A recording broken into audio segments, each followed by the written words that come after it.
ಹೀಗೊಂದು ಮಾತಿದೆ, ಒಬ್ಬ ವ್ಯಕ್ತಿ ಬೇಡ ಅಂತ ನಿರ್ಧರಿಸಿದಾಗ ಆ ವ್ಯಕ್ತಿಯ ಒಳ್ಳೆಯ ಗುಣಗಳೇ ಕಾಣೋದಿಲ್ವಂತೆ. ಒಬ್ಬ ವ್ಯಕ್ತಿಯನ್ನ ಪ್ರೀತಿಸೋದಕ್ಕೆ ಶುರು ಮಾಡಿದ್ರೆ ಆ ವ್ಯಕ್ತಿಯ ಕೆಟ್ಟ ಗುಣಗಳು ಕಾಣಿಸೋದಿಲ್ವಂತೆ. ಈ ಮಾತು ಪಕ್ಕಾ ಮ್ಯಾಚ್ ಆಗೋದು ಬಿಗ್ ಬಾಸ್ ಸೀಸನ್ 10ಕ್ಕೆ, ಅದರಲ್ಲೂ ಡ್ರೋನ್ ಪ್ರತಾಪ್ಗೆ. ಬಿಗ್ ಬಾಸ್ ಮನೆಯಲ್ಲಿ ಆರಂಭದಿಂದಲೂ ಡ್ರೋನ್ ಪ್ರತಾಪ್ ಟಾರ್ಗೆಟ್ ಆಗಿದ್ದಾರೆ. ಇದನ್ನ ಕಿಚ್ಚ ಸುದೀಪ್ ಅವರು ಈಗಾಗಲೇ ತಿಳಿಸಿ ಹೇಳಿದ್ದಾರೆ. ಅದಾದ್ಮೇಲೆ ಪ್ರತಾಪ್ ಬಗ್ಗೆ ಮಾತಾಡೋದನ್ನ ಕೆಲವರು ನಿಲ್ಲಿಸಿದ್ದಾರೆ ಬಿಟ್ರೆ ಉಳಿದಂತೆ ಟಾರ್ಗೆಟ್ ಮಾತ್ರ ತಪ್ಪಿಲ್ಲ. ಇದು ನಿನ್ನೆಯ ಸಂಚಿಕೆಯಲ್ಲೂ ಎದ್ದು ಕಂಡಿದೆ. ಹೌದು, ಬಿಗ್ ಬಾಸ್ ಆರಂಭವಾದಾಗಿನಿಂದಲೂ ಡ್ರೋನ್ ಪ್ರತಾಪ್ರನ್ನ ತೀರಾ ನೋವು ಮಾಡಿಕೊಂಡೇ ಬರ್ತಿರೋದು ವೀಕ್ಷಕರಿಗೆ ಸಹಿಸೋಕೆ ಸಾಧ್ಯ ಆಗ್ತಿಲ್ಲ.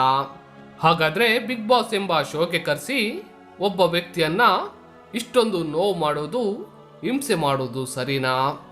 ಆತ ಜೋರಾಗಿ ಮಾತಾಡಿಲ್ಲ, ಜಗಳ ಮಾಡಲ್ಲ ಎಂಬ ಕಾರಣಕ್ಕೆ ಇಷ್ಟೊಂದು ಟಾರ್ಗೆಟ್ ಮಾಡೋದು ಎಷ್ಟು ಸರಿ? ಹಾಗಾದ್ರೆ ಬಿಗ್ ಬಾಸ್ನ ಕೆಲ ಸ್ಪರ್ಧಿಗಳು ಮನುಷ್ಯತ್ವವನ್ನೇ ಮರ್ತಿದ್ದಾರಾ? ಡ್ರೋನ್ ವಿಚಾರದಲ್ಲಿ ಆತನನ್ನ ವ್ಯಂಗ್ಯ ಮಾಡೋಕೆ ಸಾಧ್ಯ ಆಗಲ್ಲ ಅಂತ ಟಾಸ್ಕ್ ವಿಚಾರ ಇಟ್ಕೊಂಡು ಆತ ಡ್ಯಾನ್ಸ್ ಮಾಡಿದ ಅಂತಾನು, ಆತ ವಿನಯ್ ಗೌಡದ್ದು ತಪ್ಪು ಎತ್ತಿ ಹಿಡಿದ ಅಂತ ಆತ ಓಪನ್ ಆಗ್ತಿದ್ದಾನೆ ಅಂತ, ಹೀಗೆ ಯಾವ ರೀತಿ ಟಾರ್ಗೆಟ್ ಮಾಡೋಕೆ ಆಗುತ್ತೋ ಆ ರೀತಿ ಎಲ್ಲ ಮನೆ ಮಂದಿ ಟಾರ್ಗೆಟ್ ಮಾಡ್ತಿದ್ದಾರೆ. ಒಬ್ರು ಹೇಳ್ತಾರೆ ಆತ ಮಾತಾಡಲ್ಲ ಅದಕ್ಕೆ ನಾಮಿನೇಟ್ ಮಾಡಿದೆ, ಇನ್ನೊಬ್ರು ಹೇಳ್ತಾರೆ ಆತ ಜಾಸ್ತಿ ಮಾತಾಡ್ತಾನೆ. ಹಾಗಾದ್ರೆ ಡ್ರೋನ್ ಪ್ರತಾಪ್ ಯಾವ ರೀತಿ ಇದ್ರೂ ತಪ್ಪು ಅನ್ನೋದಾದ್ರೆ ಇನ್ಯಾವ ರೀತಿ ಇರಬೇಕು? ಅದರಲ್ಲೂ ವಿನಯ್, ರಕ್ಷಕ್, ನಮೃತ, ತುಕಾಲಿ, ಸಂತೋಷ್ ಇವರಂತೂ ಆತನನ್ನ ಬಿಡೋದೇ ಇಲ್ಲ. ಯಾಕೆ ಇದನ್ನ ವೀಕೆಂಡ್ ನಲ್ಲಿ ಪ್ರಶ್ನೆ ಮಾಡಲ್ಲ ಅನ್ನೋದೇ ಬೇಸರ? ಅಥವಾ ಇದನ್ನ ಬಿಗ್ ಬಾಸ್ ಆದ್ರೂ ಒಂದು ಎಚ್ಚರಿಕೆ ಮುಟ್ಟಿಸಬಾರ್ದಾ?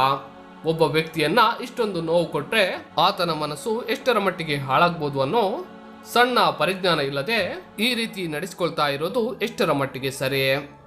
ಅದರಲ್ಲೂ ಕ್ಯಾಪ್ಟನ್ ಅಂತ ಅನ್ಸ್ಕೊಂಡಿರುವ ರಕ್ಷಕ್ ಹೇಳ್ತಾನೆ, ನಾನು ಪ್ರತಾಪ್ ಏನಾದ್ರೂ ನಾಮಿನೇಟ್ ಆಗದಿದ್ರೆ ಇಶಾನಿ ಬದಲು ಆತನ ಹೆಸರನ್ನೇ ತಗೋತಿದ್ದೆ ಅಂತ.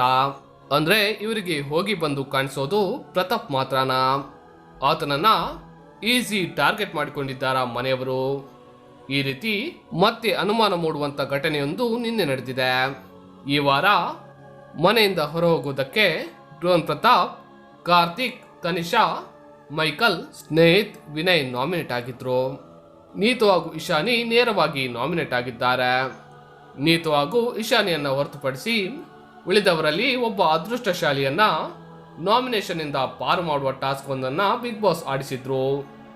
ಆ ಟಾಸ್ಕ್ ನಂತೆ ನಾಮಿನೇಟ್ ಆಗಿರುವ ಸದಸ್ಯರು ತಮ್ಮನ್ನ ನಾಮಿನೇಟ್ ಮಾಡಿರಬಹುದಾದ ಸದಸ್ಯರ ಹೆಸರುಗಳನ್ನ ಸರಿಯಾಗಿ ಅಂದಾಜು ಮಾಡಿ ಹೇಳಿದ್ರೆ ಅವರಿಗೆ ನಾಮಿನೇಷನ್ ಇಂದ ಮುಕ್ತಿ ಸಿಗುತ್ತೆ.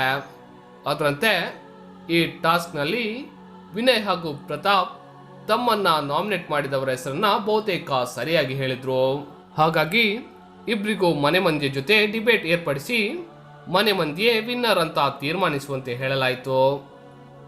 ಡಿಬೇಟ್ ಆರಂಭದಲ್ಲಿ ವಿನಯ್ ಕೆಲವು ಆರೋಪಗಳನ್ನ ಡ್ರೋನ್ ಪ್ರತಾಪ್ ಮೇಲೆ ಮಾಡಿದ್ರು. ಸದಾ ಗೊಂದಲದಲ್ಲಿ ಇರ್ತಾನೆ, ಎರಡು ವ್ಯಕ್ತಿತ್ವವುಳ್ಳ ವ್ಯಕ್ತಿ ಡ್ಯಾನ್ಸ್ ಮಾಡ್ತಾ ಹೀರೋ ಆಗೋದಕ್ಕೆ ನೋಡ್ತಾನೆ, ಹೀಗೆ ಒಂದಷ್ಟು ಆರೋಪಗಳನ್ನು ಮಾಡಿದ್ರು. ಅದೇ ರೀತಿ ಪ್ರತಾಪ್ ಕೂಡ ನಾನು ಸಿಟ್ಟು ಮಾಡಿಕೊಳ್ಳಲ್ಲ, ನಾನು ಎಲ್ಲರನ್ನೂ ಸಮಾನವಾಗಿ ನೋಡ್ತೇನೆ ಅಂತ ತಮ್ಮ ಶಕ್ತಿ ಸಾಮರ್ಥ್ಯದ ಬಗ್ಗೆ ಹೇಳಲಿಕ್ಕೆ ಶುರು ಮಾಡಿದ್ರು. ವಿರೋಧಿಯ ಬಗ್ಗೆ ಏನನ್ನೂ ಹೇಳಿಲ್ಲ. ಆನಂತರ ಮನೆಯ ಸದಸ್ಯರು ಇಬ್ಬರಿಗೂ ಪ್ರಶ್ನೆಗಳನ್ನ ಕೇಳಿ ಉತ್ತರ ಪಡೆಯುವಂತೆ ಸೂಚಿಸಲಾಯಿತು. ಆ ಸಮಯದಲ್ಲಿ ಕೆಲವರು ಡ್ರೋನ್ ಪ್ರತಾಪ್ಗೆ ಮಾತ್ರವೇ ಪ್ರಶ್ನೆಯನ್ನ ಕೇಳಿದ್ರು. ನಮೃತ, ತುಕಾಲಿ, ಸಂತೋಷ್ ಅವರಂತೂ ಮೊದಲೇ ನಿರ್ಧರಿಸಿಕೊಂಡಂತೆ ಸಿಟ್ಟಿನಿಂದಲೇ ಪ್ರತಾಪ್ಗೆ ಪ್ರಶ್ನೆಯನ್ನ ಕೇಳಿದ್ರು. ಪ್ರಶ್ನೆಗಳ ಸತತ ದಾಳಿಯಿಂದ ಕಂಗಾಲಾದ ಪ್ರತಾಪ್ ಕೆಲವೊಂದಕ್ಕೆ ಮಾತ್ರ ಉತ್ತರಿಸಿದ್ರು. ಪ್ರತಾಪ್ ಕೊಟ್ಟ ಉತ್ತರವನ್ನ ಸ್ವೀಕರಿಸಿದ ಸ್ಪರ್ಧಿಗಳಿಂದ ಮತ್ತೆ ಪ್ರಶ್ನೆಗಳೇ ತೂರಿ ಬಂತು. ಆದ್ರೆ ವಿನಯ್ಗೆ ಯಾರು ಕೂಡ ಹೆಚ್ಚಿನ ಪ್ರಶ್ನೆಗಳನ್ನೇ ಕೇಳಿಲ್ಲ. ಅಂತಿಮವಾಗಿ ಮನೆಯ ಸ್ಪರ್ಧಿಗಳೆಲ್ಲ ಸೇರಿ ವಿನಯ್ ಗೌಡರನ್ನ ನಾಮಿನೇಷನ್ನಿಂದ ಬಚಾವ್ ಮಾಡಿದ್ರು. ಡ್ರೋನ್ ಪ್ರತಾಪ್ರನ್ನ ನಾಮಿನೇಷನ್ನಲ್ಲಿ ಉಳಿಸಿದ್ರು. ಈ ಡಿಬೇಟ್ ಬಳಿಕ ಪ್ರತಾಪ್, ನೀವು ನನಗೆ ವೋಟ್ ಹಾಕಿಲ್ಲ ಅಂತ ಬೇಸರ ಇಲ್ಲ ಅಂದ್ರು. ಈ ಮೂಲಕ ಭಾಗ್ಯಶ್ರೀ, ಕಾರ್ತಿಕ್, ಪ್ರತಾಪ್, ತನಿಷಾ, ಮೈಕಲ್, ಸ್ನೇಹಿತ್, ನೀತು, ಇಶಾನಿ ಮಾತ್ರ ನಾಮಿನೇಷನ್ನಲ್ಲಿ ಉಳಿದಿದ್ದಾರೆ. ಅಂದಾಗೆ ನೀವು ಗಮನಿಸಿ, ಈ ಡಿಬೇಟ್ನಲ್ಲಿ ಪ್ರತಾಪ್ ಮಾತ್ರ ಟಾರ್ಗೆಟ್ ಆಗಿದ್ದಾರೆ. ಸಾಮಾನ್ಯವಾಗಿ ಡಿಬೇಟ್ ಅಂದ್ರೆ ಹೇಗಿರ್ಬೇಕು, ಎದುರಿಗಿರುವ ವ್ಯಕ್ತಿಯ ತಪ್ಪನ್ನ ತಿದ್ದಿ ಹೇಳುವಂತಿರ್ಬೇಕು. ಆದ್ರೆ ಇಲ್ಲಿ ಹೇಗಾಯ್ತು ಅಂದ್ರೆ ಡ್ರೋನ್ ಪ್ರತಾಪ್ ಮಾತ್ರ ಟಾರ್ಗೆಟ್ ಆದಂತೆ ಇತ್ತು. ಪ್ರತಾಪ್ ಅವರು ನಾನು ಟಾಸ್ಕ್ ಚೆನ್ನಾಗಿ ಆಡಿದ್ದೇನೆ ಅಂದ್ರೆ ಅದನ್ನ ನಾನು ನೋಡೇ ಇಲ್ಲ ಅಂದ್ರು ವಿನಯ್. ಆಗ ಪ್ರತಾಪ್ ನನಗೆ ಹೇಗೆ ಇಷ್ಟ ಬರುತ್ತೋ ಹಾಗೆ ಇರೋದು ಅಂತ ಹೇಳಿದ್ರೆ ಇದಕ್ಕೆ ವಿನಯ್ ಇಲ್ಲ ನಿಂದು ಎರಡು ರೀತಿಯ ಮನಸ್ಥಿತಿ ಅಂದ್ರು. ಹೀಗೆ ಪ್ರತಾಪ್ ಏನೇ ಹೇಳಿದ್ರು ವಿನಯ್ ಗೌಡ ಒಂದ್ ಸೈಡ್ ಡಿಬೇಟ್ ಮಾಡಿದ್ರು. ಪ್ರತಾಪ್ ಕೂಡ ಇಲ್ಲಿ ಒಂದು ತಪ್ಪು ಮಾಡಿದ್ರು ಅನ್ಸುತ್ತೆ. ವಿನಯ್ ಗೌಡರದ್ದು ತಪ್ಪುಗಳನ್ನ ಕೂಡ ಹೇಳಬೇಕಿತ್ತು. ಇನ್ನು ಡಿಬೇಟ್ ಎಲ್ಲ ಮುಗಿದ ಮೇಲೆ ಮನೆಯವರ ಅಭಿಪ್ರಾಯ ಕೇಳೋದು ಕೂಡ ಬಹಳ ಮುಖ್ಯವಾಗಿತ್ತು. ಅಲ್ಲಿ ನೋಡುಗರಿಗೆ ಬೇಸರ ಅನಿಸಿದ್ದು ತುಕಾಲಿ ಸಂತೋಷ್ ನಡ್ಕೊಂಡ ರೀತಿ. ಡ್ರೋನ್ ಪ್ರತಾಪ್ ಹೇಳ್ತಾರೆ, ನಾನು ನಿಮ್ಗೆ ಹಸಿವಾದಾಗ ಬಡಿಸಿದ್ದೀನಿ ಅಂದ್ರು.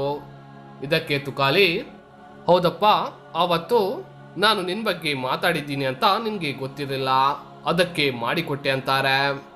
ಇದಕ್ಕೆ ಪ್ರತಾಪ್, ನಾನವತ್ತು ನಿಮ್ಮ ಪರವಾಗಿ ಆಡ್ತೀನಿ ಎಂದೆ ಅಂತ ಹೇಳ್ತಾರೆ. ಇದಕ್ಕೆ ತುಕಾಲಿ ಸಂತೋಷ್, ನನಗೆ ನಿನ್ ಮೇಲೆ ನಂಬಿಕೆ ಇರಲಿಲ್ಲ, ಅದಕ್ಕೆ ನಾನು ಒಪ್ಪಿಲ್ಲ ಅಂತ ಹೇಳ್ತಾರೆ. ಹೀಗೆ ಪ್ರತಾಪ್ ಏನೇ ಹೇಳಿದ್ರು ಅದಕ್ಕೆ ಉಲ್ಟೆ ಹೇಳುವ ಮಾತುಗಳಿಂದ ಬರೀ ಪ್ರತಾಪ್ಗೆ ಹರ್ಟ್ ಮಾಡಿದ್ದು ಮಾತ್ರವಲ್ಲ, ನೋಡುಗರಿಗೆ ಕೊಂಚ ಬೇಸರವಾಗಿದೆ. ಇನ್ನು ಇದೆಲ್ಲ ಆದ ಬಳಿಕ ಬಿಗ್ ಬಾಸ್ ಮನೆಗೆ ತಾರಾ ಅವರ ಎಂಟ್ರಿ ಆಗುತ್ತೆ. ನಾಡಿನಾದ್ಯಂತ ದಸರಾ ಹಬ್ಬವನ್ನ ಬಹಳ ಗ್ರ್ಯಾಂಡ್ ಆಚರಣೆ ಮಾಡಲಾಗಿತ್ತು. ಹೀಗಿರುವಾಗ ಬಿಗ್ ಬಾಸ್ ಮನೆಯಲ್ಲಿ ಆಚರಣೆ ಮಾಡದೇ ಇದ್ರೆ ಹೇಗೆ? ಹಾಗಾಗಿ ಬಿಗ್ ಬಾಸ್ನಲ್ಲೂ ಹಬ್ಬ ನಡೆದಿದೆ. ಹಬ್ಬದ ಪ್ರಯುಕ್ತ ತಾರಾ ವಿಶೇಷ ಅತಿಥಿಯಾಗಿ ಬಂದಿದ್ರು. ಅವರು ಡ್ರೋನ್ ಪ್ರತಾಪ್ರನ್ನ ಹತ್ತಿರದಲ್ಲಿ ಕೂರಿಸಿ ಮಾತಾಡಿದ್ರು.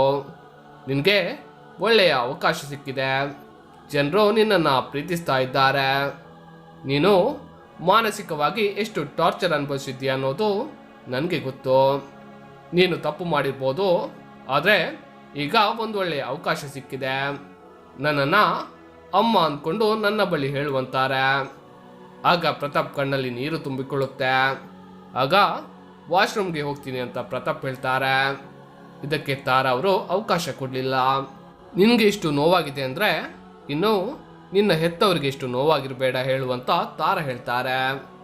ಇದಕ್ಕೆ ಪ್ರತಾಪ್ ಅವರು ತಮ್ಮ ಮನಸ್ಸಿನ ಮಾತನ್ನ ತಾರಾ ಮುಂದೆ ಬಿಚ್ಚಿಡ್ತಾರೆ. ನನ್ನ ತಂದೆ ತಾಯಿ ಎಷ್ಟು ನೋವು ಅನುಭವಿಸ್ತಾರೆ ಅಂತ ನನಗೆ ಗೊತ್ತು.